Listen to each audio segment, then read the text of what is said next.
Halo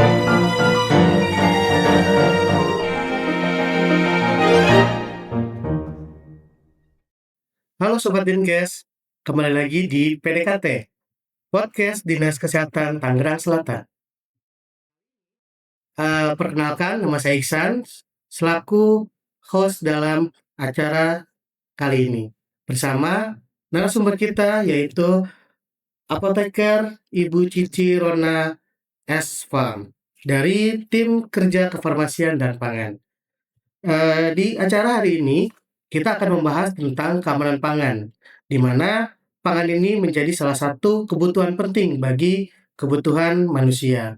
Nah, selama ini, Bu Cici, bagaimana caranya kita untuk memilih pangan yang aman untuk masyarakat? Ya, jadi untuk memilih pangan yang aman itu yang pertama kita mesti lihat kemasannya. Kemasannya kita mesti cek dulu dari segi expirednya. Kita mesti cek nih di label tersebut apakah ada kemasan, apakah ada izin edarnya atau tidak, dan ada expired atau tidak seperti itu. Jadi jangan kita membeli makanan tapi kita nggak lihat nih, kita nggak aware sama kemasannya kayak gitu. Sama ingredientnya, Ya, kandungannya, seperti kandungannya itu ya. juga kandungannya juga perlu kita perhatikan. Kayak misalkan ada komposisi-komposisi yang membuat kita alergi. Nah, itu kita skip gitu kan. Karena kalau misalkan kita tidak baca kemasan dari label si pangan tersebut, kita nggak tahu nih produk itu apakah produk yang biasa kita makan atau tidak. Makanya kita mesti cermat dalam memilih panganan yang aman. Kayak gitu sih. Oke, berarti dengan tadi untuk ada bahan-bahan yang alergen, berarti kan itu tidak secara menyeluruh ya untuk Ya, masyarakat, betul. karena pangan yang beredar ini tidak memilih masyarakat mana yang akan mengkonsumsi si pangan Iya, tersebut. betul. Tapi kita sebagai konsumen harus bisa melihat gitu Lebih kan, jeli, lebih jeli, lebih bijak lagi. betul. Gimana cara memilih makanan yang memang istilahnya aman nih untuk dikonsumsi oleh kita. Ya, betul. Nah, berarti selain makanan ini bersifat alergen gitu kan, berarti apa saja sih yang bisa memungkinkan bahwa si pangan ini nggak baik nih gitu untuk masyarakat ini? Gitu. Apakah memang hanya sebatas kita bisa lihat di ingredients-nya atau kandungannya, atau ada hal-hal lain yang bisa istilahnya menunjukkan nih untuk masyarakat bahwa pangan ini sehat, apalagi anak-anak kita ini sekarang banyak jajanan-jajanan ya. Iya, Nah, betul. seperti itu. Boleh dong Bu Cici dibantu apa saja nih yang bisa kita cek kembali supaya pangan yang kita konsumsi itu bisa lebih aman? Iya, yang pertama tuh dan utama kita mesti lihat fisik kemasannya ya. Kalau misalkan kemasan itu sudah, anggaplah kemasan kaleng, kaleng itu sudah penyok atau, sudah jelek lah gitu kan, nah itu mesti kita perhatikan lagi gitu, jangan sampai kemasan yang udah penyok itu kita konsumsi. Kenapa? Karena kemasan penyok itu bisa jadi sudah masuk mikrobiologi gitu kan, sudah bisa jadi sudah terkontaminasi dengan mikrobiologi karena diakibatkan oleh si kemasan yang penyok ini. Kayak gitu. Makanya kita sebelum kita membeli, kita mesti lihat packaging-nya dulu. Packaging-nya aman nggak? Oke nggak? Kalau packaging-nya aman dan sudah oke, itu kita boleh beli gitu. Itu yang pertama. Yang kedua kita cek izin edarnya. Kalau misalkan ada nomor BPOM, nah itu biasanya sudah dipantau oleh Badan POM atau izin edar PIRT. Kalau PIRT itu izin edarnya dipantau oleh Dinas Kesehatan. Jadi setidaknya pangan itu yang sudah terbit izin edarnya itu sudah aman karena sudah dipantau gitu. Jangan sampai kita membeli makanan yang polosan nih, yang izin edarnya tidak jelas, produsennya siapa tidak jelas, alamatnya di mana juga tidak jelas, kayak gitu. Jadi kita musti jeli gitu untuk membeli makanan, kayak gitu sih. Tapi kan itu lebih cenderung ke edar ya Bu Cici ya? Iya, Kalau kenyataan. misalkan kita untuk masyarakat umum beli di pasar, itu kan jarang ya gitu Iya kan. iya iya. Kayak misalnya kita beli sayur-sayuran, tahu, gitu kan, bakso dan lain-lain. Kira-kira ada tipsnya nggak untuk di situ? Oh, ada banget. Yang pertama kita musti lihat dari biasanya kalau kayak daging ya, perdagingan, kita lihat dari teksturnya. Kalau teksturnya sudah menghitam atau membiru gitu, atau yang tidak seperti layaknya daging lah, itu patut kita curigai. Yang pertama, apakah dia menggunakan bahan-bahan kayak seperti formalin atau zat perwarna. Nah, itu bisa saja terjadi jadi seolah-olah itu ikan atau daging yang kita beli itu segar, padahal itu sudah lama disimpan, tapi kita bikin diawetkan dengan zat-zat yang berbahaya. Nah, itu kita musti lihat. Terus kalau misalkan ke pasar nih, misalkan, si daging ini tidak ada satupun lalat yang hinggap, nah itu juga patut dicurigai gitu, karena itu bisa jadi juga ada, cemaran dari bahan-bahan yang berbahaya yang tidak boleh masuk, kita konsumsi, seperti itu. Berarti, istilahnya bukan berarti kita belanja yang harus banyak lalatnya ya, Ya, bukan tapi juga, tapi lalat itu setidaknya bisa jadi salah satu indikator iya sebetulnya. indikator, lalat, terus kalau misalkan kayak sayur-sayuran, misalkan kok Heeh, sayurannya bener-bener bersih, sama sekali heeh. tidak ada hamanya, nah itu juga patut dicurigai. Ada kandungan apa gitu? Pestisida biasanya, dan Pestisida. pestisidanya itu biasanya dalam jumlah yang mungkin tidak ditolerin sama tubuh kita. Nanti bisa jadi, di next someday gitu kan, bisa jadi pemicu zat-zat berbahaya, zat-zat kanker, karsinogenik, seperti itu. Selama ini, zat-zat yang tadi ya yang Mhm, Ibu sampaikan, mhm. kira-kira, banyak yang ditemukan di pasaran ini apa sih gitu? Biasanya sih kalau di pasaran itu biasanya kayak biasa ya pewarna. Pewarnanya tuh pewarna tekstil, bukan pewarna yang bisa kita konsum. Jadi kalau misalkan kayak lihat di pasaran nih, misalkan kayak ada kerupuk ya, kerupuk atau mie warnanya mencolok banget gitu kan, mencolok terus kayak tidak natural. Nah itu sebaiknya jangan dibeli. Kita pilih yang warnanya yang natural-natural aja gitu. Jadi kan karena kita nggak mungkin nih kita beli terus kita uji lab gitu kan. Mhm. Heeh, jadi lebih baik kita lihat nih secara fisik, kita lihat kalau misalkan pewarnanya itu menurut kita, "Oh kok terlalu pekat, terlalu mencolok," sebaiknya kita hindari. Karena bisa jadi itu akan terkontaminasi dengan pewarna bahaya, pewarna tekstil kayak gitu. Oke, baik Bu Cici, itu kan, banyak banget ya, Mhm, tentang, pangan ini, apalagi banyak masyarakat yang bisa sering berbelanja ke mhm, pasar-pasar, misalkan itu tanpa ada, keterangan nih ya kan, ingredients mhm, seperti apa, cemarannya apa saja, misalkan seperti mhm, itu. Nah, kira-kira apa saja sih cemaran, makanan yang memungkinkan ada gitu, mhm, termasuk dengan, mhm, dampak terhadap kesehatan manusia ini seperti apa? mhm, ya, baik. Jadi, banyak sekali ya cemaran yang, kita tuh sebenarnya belum tahu juga gitu kan. Jadi cemaran itu ada 3, ada cemaran fisik itu biasanya kalau misalkan kita beli makanan kemasan yang kiloan, itu biasanya terdapat serpihan kayu, serpihan staples, atau benda asing lainnya. Oh, Kalau misalkan itu semua tertelan, itu resikonya, wah sangat bahaya ya, Pak, ya. oke. Ya, resikonya itu bisa misalkan tertelan nih, kalau misalkan dia benda asing tersebut itu panjang, dia bisa nyangkut di kerongkongan atau tenggorokan. Kalau misalkan bendanya tajam, bisa melukai usus, bahkan melukai lambung. Itu bahayanya untuk cemaran, fisik, ya. Nah, yang kedua, ini cemaran kimia, ini juga nggak kalah bahaya. Bahkan, jangka panjang itu bisa menyebabkan zat yang mematikan, yaitu zat kanker atau zat karsinogenik ya. Jadi si cemaran kimia itu ada, pewarna tekstil, ada boraks, ada pengawet mayat gitu kan, formalin yang kita ketahui ya, atau borak. Borak itu yang kalau, ibu-ibu zaman dulu ya bilangnya itu apa, garam. Bleng gitu ya? Heeh, bleng, garam kuning. Padahal itu semua borak, jangan digunakan lagi ya ibu bapak ya, kayak gitu Iya. kan, heeh. Dulu saya juga sempet tuh orang tua gitu kan, bilang bikin gendar pakai bleng, pakai garam Jawa, padahal pada saat kita sudah besar, sudah belajar, itu ternyata borak dong, kayak gitu kan. Seperti umurnya kita baru tahu nih. Iya, dan ternyata itu borak gitu kan. Wah itu sangat, kita berarti selama ini dikasih makan borak gitu kan, makanya kita musti cerdas juga ya jadi konsumen gitu kan.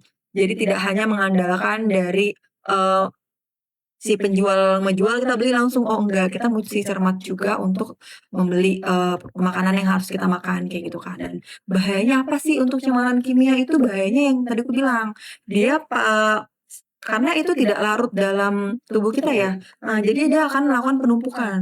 Penumpukan kita makan makanan, yang tercemar borak, numpuk dalam tubuh. Makanan yang tercemar formalin, numpuk lagi. Dan itu lambat laun akan menimbulkan zat berbahaya.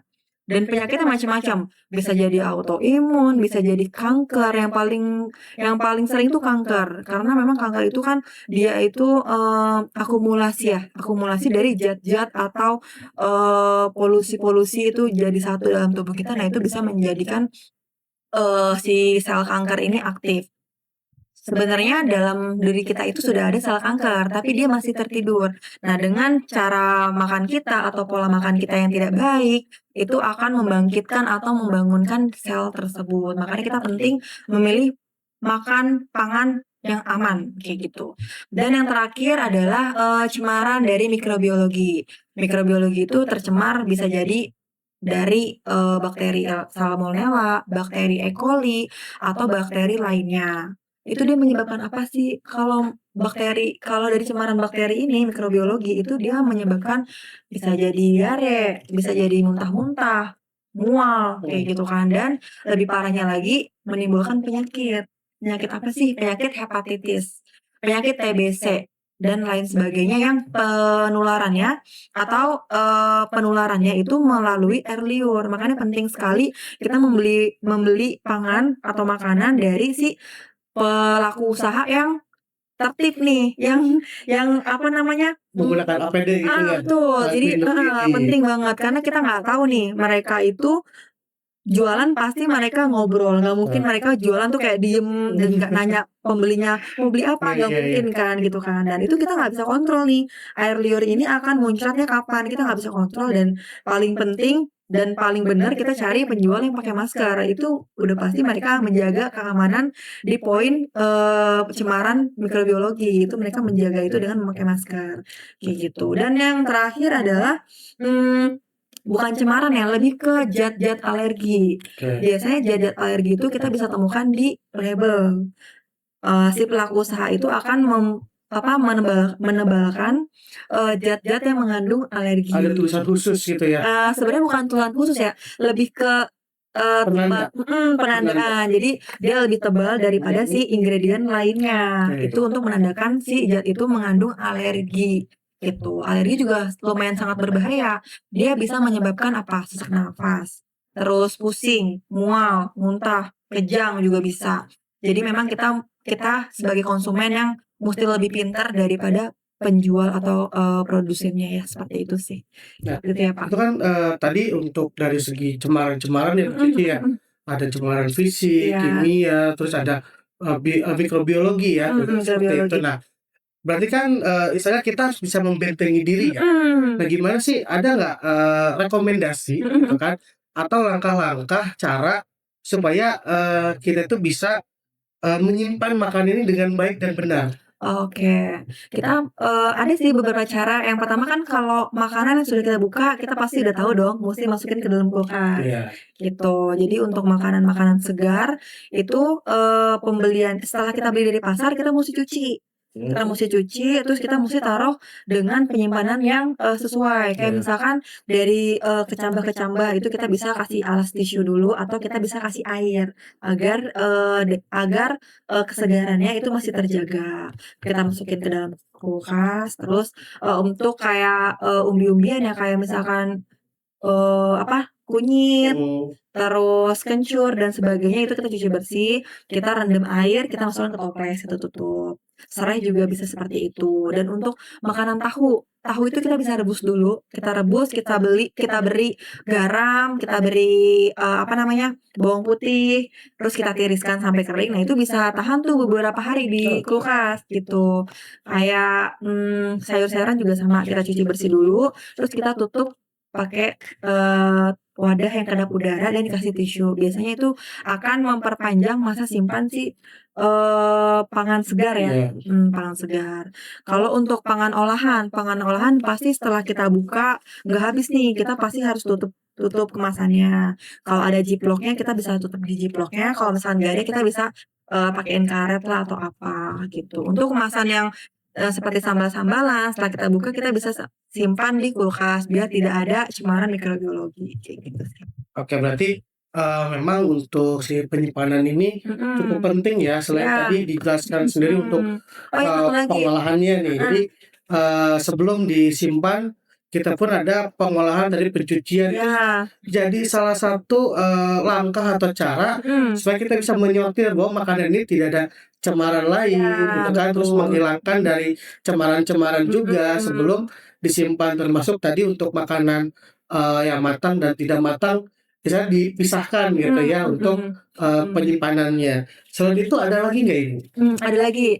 Ada satu lagi, kalau misalkan kita membeli makanan frozen food, berarti setelah kita beli frozen food, berarti sampai rumah itu mesti beku. Iya. Kalau misalkan sudah tidak beku, itu berarti akan ada pertumbuhan mikrobiologi juga tuh. Jadi sebaiknya kalau misalkan sudah tidak beku ya kita olah langsung. Jangan sampai kita beli beku, nyampe rumah udah nggak beku nih, terus kita masukin freezer. Nah itu juga pasti udah ada cemarannya. Untuk sebagian orang yang sensitif di pencernaan ya, mereka pasti akan ada impact-nya tuh, entah diare, entah mual, entah pusing, seperti itu. Tapi kalau misalkan orang Indonesia lumayan agak kebal ya, seperti itu. Jadi ya, tapi lebih alangkah baiknya kita membeli makanan yang pada saat beku, berarti kita mau simpan juga mesti beku. Pada saat dingin, berarti kita simpan mesti dingin. Apabila sudah terjadi perubahan, ya kita harus konsum langsung, kita harus habiskan langsung tanpa disimpan ulang, kayak gitu. Baik, selama ini kebetulan di Dinas Kesehatan sendiri nih banyak masyarakat gitu kan, yang istilahnya mempertanyakan bahwa bahwa di Dinas Kesehatan ini ada nggak sih misalkan pelatihan-pelatihan atau penyuluhan tentang keamanan pangan gitu? Oh, oke. Ya, ada sekali. Jadi di Dinas Kesehatan itu kita ada 2 program kegiatan. Yang pertama itu penyuluhan keamanan pangan itu untuk produk-produk PIRT. Nanti bisa daftar ke Dinas Kesehatan. Nah, yang kedua itu untuk penyuluhan penjamah pangan. Itu untuk mereka yang melakukan usaha catering, restoran, seperti itu. Nah, itu nanti bisa mendaftarkan ke Dinas Kesehatan melalui PIC masing-masing. Nanti bisa cek di Instagramnya atau kontak nomor personnya gitu. Dan itu gratis. Gratis ya? Gratis. Berarti untuk masyarakat yang misalnya ingin mengikuti pelatihan-pelatihan yang dilaksanakan oleh Dinas Kesehatan bisa misalnya pantengin terus nih untuk Instagram Dinas Kesehatan. Ya, betul. Seperti itu ya. Jadi untuk saat ini Dinas Kesehatan ini melakukan program apa saja nih untuk mengawasi keamanan pangan di Tangerang Selatan ini? Ya, jadi kita ada beberapa program. Yang pertama itu kita melakukan pengawasan. Jadi untuk izin-izin pangan atau izin-izin restoran dan catering yang sudah terbit, kita pasti pantau untuk mereka melakukan kegiatan tersebut. Kita akan selalu melakukan pengawasan minimal 1 tahun sekali, kayak gitu. Jadi kita akan memastikan bahwa mereka itu pada saat perizinan dan pada saat running itu masih sesuai pada saat mereka pendaftaran di pertama kali. Itu yang pertama. Yang kedua, kita melakukan penyuluhan keamanan pangan tersebut yang tadi saya infokan, seperti itu. Oke, berarti bukti ya bahwa si produsen atau tempat pengolahan pangan ini memenuhi standar kesehatan, berarti untuk dari segi edar itu ada beberapa tipe ya Bu Cici, ada dari BPOM maupun dari Dinas Kesehatan atau PIRT ya, Betul. dibilang seperti itu. Sedangkan kalau untuk restoran, jasa boga, biasa itu bentuknya itu sertifikat layak hygiene Ya, sanitasi. betul. Baik Sobat Tangsel, semoga dengan apa yang kami sampaikan hari ini dengan pemaparan Ibu Cici bisa bermanfaat. Kira-kira sebelum ditutup nih Bu Cici ada statement nggak yang disampaikan nih untuk Sobat Tangsel? Iya, boleh. Jadi kita sebagai masyarakat itu juga perlu aware juga ya untuk menjaga dan memastikan makanan yang kita makan itu aman. Kenapa sih? Karena makanan itu sangat berpengaruh ke dalam diri kita dan generasi yang akan mendatang. Karena panganan yang tidak baik dan atau tidak aman itu akan merusak sistem metabolisme kita di kemudian hari. Jadi kita mesti cermat. Dan keamanan pangan itu adalah tanggung jawab kita bersama. Jadi kita tidak boleh menyerahkan tanggung jawab itu kepada pemerintahan saja. Jadi memang keamanan pangan itu ada 3 pilar. Yang pertama adalah Dinas Kesehatan yang melakukan pemantauan atau pengawasan. Yang kedua adalah produsennya itu sendiri. Jadi produsen juga mesti jujur dan mesti menjaga konsumen gitu kan, kesehatan konsumen. Dan yang ketiga, konsumen itu sendiri. Konsumen juga mesti cerdas untuk memilih makanan yang akan masuk ke dalam tubuh kita dan keluarga kita. Seperti itu, sekian. Semoga bermanfaat untuk semuanya. Baik, terima kasih Ibu Cici atas pemaparannya. Semoga bermanfaat bagi sobat Dinkes Tangsel. Jangan lupa sobat Dinkes Tangsel untuk pantengin terus podcast Dinas Kesehatan yang akan datang maupun yang sebelumnya. Salam sehat. Salam sehat.